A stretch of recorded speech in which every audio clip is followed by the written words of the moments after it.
Hi, my name is Nathan Riopel, and I'm the West Coast Regional Representative for Bioresearch and Associates. And today, what I wanted to talk about was how to increase more case acceptance in sales in your practice when it comes to TMJ diagnostics and OSA. The first thing you want to do is, if you haven't already, do a full exam on all of your patients. Now, what I see a lot in practices is doctors have a hard time selling cases to their patients, and they still have their staff and their team walking around with some of the dysfunctions that they can treat.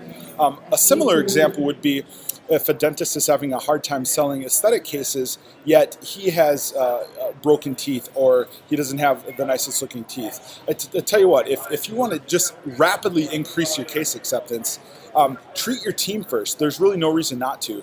You get the best pricing even if you negate the lab bills and things like that, even if you just have to pay for supplies. And remember, your team is the one interacting with your patients the most, and they're going to be able to sell cases for you. So the first step you want to do is do a comprehensive exam on your assistants, your office managers, your hygienists, and look for those symptoms. So for TMJ, you're going to look for your clinical signs and symptoms in the mouth, teeth, worn teeth, clenching, bruxing, tori, dentinal pooling, things like that. And then the other thing you want to look for is do muscle palpations, or EMG if you have that.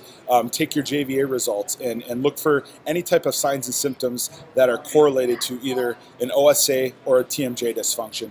Then if use your protocols that you've learned, whether you took a course, regardless of where you took your course from, start utilizing the education that you learned and get a few cases under your belt. And think of how much easier it is for your assistant or your hygienist to talk to one of your patients and say, look, I used to have jaw pain, I used to get headaches a lot. Doctor made, look at this appliance for me. They can take it out and show them, and then they have the ability to say, hey, I'm doing it too, so can you. So, this is such common sense. So that's your lesson for today. So again, treat your team and your staff, and then utilize them to sell to your patients. It's a no-brainer. So hope that helps. We'll talk to you soon. Take care.